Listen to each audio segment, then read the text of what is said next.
We often hear from theists, Christians and Muslims mainly, that if there's no God, if there's no ultimate moral authority, if there's no threat of hell, why do anything good? Why not just go out and kill and rape, steal, etc.? We've got a caller here, Joseph. I'm going to miss out the first part of the call. He's calling in to say that as a young man, in his own words, he would run amok. I'm not really too sure exactly what he meant by that, but it seems that basically he went out and just acted selfishly, hurt people, I don't know, committed crimes or moral transgressions or whatever. But basically, he just wasn't a good person. And then he found Jesus, he found Christianity, and by his own admission, he turned his life around, or rather started to change his behavior purely on the threat of hell and damnation.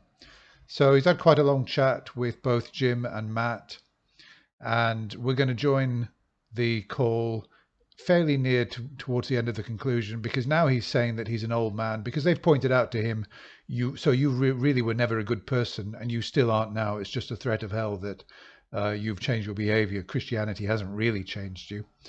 And now he's saying that, well, he's an old man, he's paralyzed, and he wouldn't be able to go out and do all these horrible things anyway.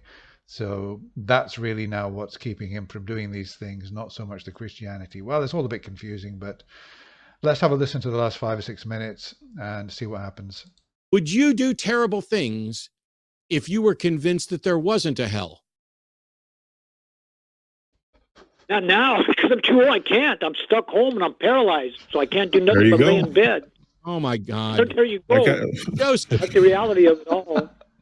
Joseph, if you weren't fucking stuck in bed and paralyzed, and you did not think there was a hell, which you're not necessarily convinced of, would you still do bad things? I really don't know, because I'm not there and I'll never be there. Oh, my God. All right. Well, it's the truth. Joseph, I mean, Joseph I don't cannot. know. I said, Matt, no, listen, I'm Matt, done, look, Joseph. I got nothing I'm against done, you. I got Joseph. nothing against you. What works for me ain't gonna work Joseph, for other people, because, you know? all right, now I'm going to fucking mute you. I'm done, Joseph, because you're saying that you had no way to stop being terrible until you became convinced that there was a God who might punish you in hell. But then you go back and forth. You're agnostic. Maybe there is a God, maybe there's not a God. Maybe there is a hell, maybe there's not a hell. And so then my question becomes, so you're saying you would still do those things if it weren't for hell, because hell was your only reason. And then late in a 12-minute conversation, you decide to say, no, now I have a new reason to not do bad things because I'm paralyzed and living in bed. Well, I'm asking about your character. I'm not asking about your fucking mobility. You don't. Yeah. So, okay. So he's saying sometimes I believe, sometimes I don't, but I think I could probably conclude from that he's kind of taking a Pascal's wager point of view that just in case there is a hell and damnation, I'm going to stop behaving in this horrible way. Get to cop out and be cowardly and say, well, maybe I'm still the same person. Maybe I'm not. I won't know because I'm stuck in bed. If that's the case, then you don't need God. You just need to stay in bed and continue to be convinced that you would do bad things to people if it weren't for the fact that you are incapable of doing it. So after spending all this time in a discussion where your only justification for not doing harm to yourself and others was the fear of hell, now when I try to come up with a scenario that removes that so we can actually use our brains and think and evaluate what our motivations are and what our desires are, you then come up with something else to avoid dealing with your desires. You avoid dealing with what you truly want to do and who you truly are by either saying the threat of hell prevents me or being paralyzed prevents me. Either way, you seem to be completely afraid and unwilling to do some introspection and figure out who you are and what you want to do, which, by the way, I'm going to unmute you in just a second. If I were still a Christian,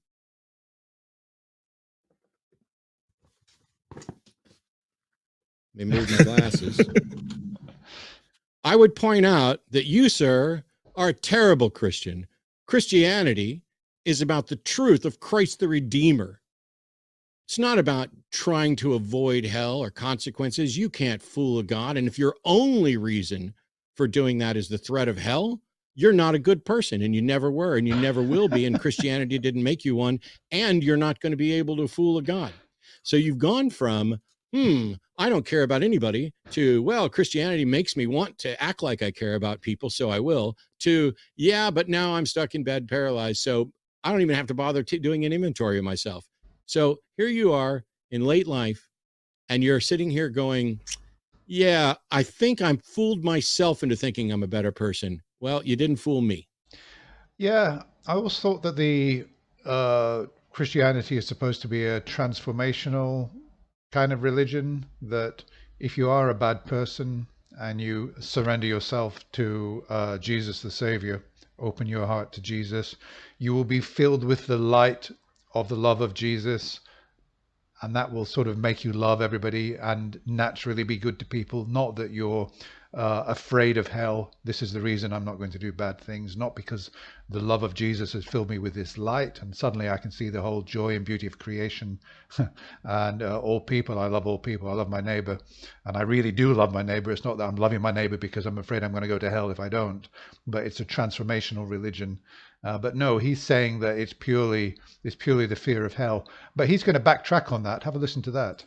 And I don't think you fooled a God.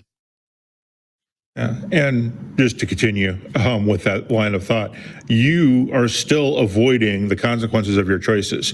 You became an atheist, then you decided to do a bunch of bad stuff. The two things are not related. You made choices. Then you made a choice to become a Christian, in at least name only, and now you're blaming God for the choices you're continuing to make. When do you accept that you make good choices and you make bad choices? Well, they should have unmuted him and allowed him to reply to obviously what Matt said. Matt spoke for 2 minutes, accused him of many things, and now Jim's talking. I think he should have been allowed to reply. Not whether you're an atheist, not whether you're a theist, but you yourself are responsible for your choices. Well, this is what I'm going to tell you, okay?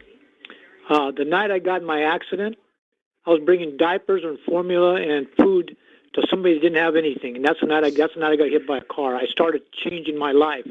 Okay, now most of my life was horrible, but I did change. I came to the point where I did change. You know, I told you I was raised in a very violent town. You know, and I was around violent. Around a lot of drug again, you're not answering the question. When are you going to take Shut up, Jim. Let Matt talk. Responsibility for the choices you make? Meanwhile, what you're saying is you were terrible. You turned your life around, and while you were out trying to deliver diapers to somebody, God decided to put you in a car accident and cripple you. I didn't do it. I did it to myself because I didn't. You know, he didn't do it. God didn't do that.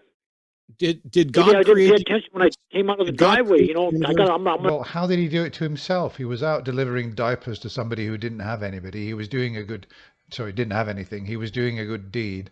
And how did this accident happen? There must have been some kind of either randomness about it, or how could he possibly inflict that upon himself unless he literally just deliberately drove into a vehicle or wall or something? I'm going to take the crap myself. I'm not going to blame anybody else. Did God create the universe? Well, according to the Bible, he did. You know what? But I can't prove it. No, Joseph. We're done having a conversation because you are not ready to have an honest conversation. If I ask you, did God? Let's face it, he'll never be ready. Create the universe, and you're like, according to the Bible, he did. I didn't ask you, does the Bible say God? Although, let's be fair, I wouldn't really say that he's being entirely dishonest. He's been really open about the fact that he's a bad person, that the fear of hell is keeping his desire to do harm in check. So in that sense, I'm not too sure if I agree with Matt. I think he's been fairly honest and open. Create a universe. I fucking know what the Bible says. I know it better than you do. I bet my life on it. I was asking you what you believe. And here's the reality. I believe there's God. I really believe there's a God. Now I do. I believe there's a God. No, you don't. No, you don't. You know You're what? just a liar. There was other times in the Bible. There was some Joseph, people you're that a liar. I don't believe anything you say. Prove you're not a liar. Yeah. Prove you're not lying. Well, because I'm coming here and talking, and patient, willing to subject myself in front of all No, these you're not. listeners. Why would I come No, up you're if I not. wanted to lie? No, you're I don't not. want to lie. I just want I to just see. asked I just you- want to tell you that without it, I'm no good. Okay, No, that might you're not no work good for with everybody it. else. Yeah, well, without Christianity, he's no good. Matt just said you're no good with it. You're See, no that's good why I with need it. it. You're no good with it. You're no good with it. I need it. I need You're- it. You know, Prove you're not a liar. now, Prove you're not a liar. now, Prove I'm you're glad not a for liar. shows like yours. I'm because you're not done a with the liar. conversation, Matt. You know, Prove you're not a liar. there are good people out there. You don't have to Prove be a you're not a Christian to be liar. good. Prove You you're know, I'll not tell a you liar. that, you know, I love all people Prove now. you're not a At one liar. time I didn't, you know, and I love you Yeah, guys. we're I love not a your liar. show. Here, look. So, okay, well, now he's saying that he loves all people. There's a bit of a contradiction there. On the one hand, he's saying that he doesn't harm people because of the fear of hell. Now he's saying that he loves all people, which gets back to what I was saying about the supposed transformational power of Christianity, that it makes you love all people, etc. So, I mean, what is it? In that sense, maybe he is a liar. Look, I'm going to mute you. I'm going to unmute you, and then I'm going to ask you to prove you're not a liar. And whether or not you attempt to prove you're not a liar is going to determine whether or not you stay on this show for 1 second longer. Here we go. Joseph, prove you're not a liar. How do I prove that? Goodbye. Not my problem. I mean, yeah, his atheism, neither his atheism nor his theism caused any of his actions. He made choices, he made bad choices, and now he wants to blame God for making good choices and blame atheism for making bad choices. He made the choices no matter how you cut it. It's one of those things where if you're not, if you're not able to figure out, hey, is there a God? Well, I believe there's a God. Do you though? Yeah. Yeah, okay. So again, he was contradicting himself. On the one hand, he was saying sometimes he believes, sometimes he doesn't. Matt then said to him, well, you don't believe, do you? And then he said, yes, I do believe. So, is he agnostic? And to what extent does he really believe in God? Is it a case of Pascal's wager that he's going to change his behavior just in case there is a hell? Now he's saying that he loves all people. So he's kind of flailing and dancing around. And yeah, in that case, in that sense, he's being dishonest. He also said, if I'm a liar, why would I put myself out here in front of thousands of people? Well, good question. I often wonder why Christians phone in and make such lamentable, laughable attempts to justify their beliefs and their worldview, and end up, in a lot of cases, going away completely humiliated. And I would love to actually have a hidden cam in this guy's room where he's finally put the phone down, and to see what his reaction is to being utterly humiliated and called a liar. In this call, we all saw a Damascus Road anecdote, as I kind of call them. We often hear Christians calling in, and sooner or later there will be an anecdote when all the justifications have been broken down and exposed, all the flaws, all the fallacies. We will often hear a Damascus Road type anecdote, and in this case, it seems that his life turned around, or he turned to Jesus when he was doing this good deed and he crashed and he had an accident, etc. And this is when he realized he had to turn his life around, or at least change his behavior. So we saw that, which usually comes near the end of a call, as I said, when all the other justifications have been broken down. So that's about it. Let me know what you think of Joseph. Was he dishonest, as Matt was insisting that either he proved that he's not a liar? I don't know how he could have done that. And obviously he didn't know how he could do it either. Or was he maybe a bit more open and forthright than Matt's giving him credit? Apart from that, I just wish you guys have a nice Christmas, and I'll be back again soon in the new year, or maybe a bit before then. Bye for now.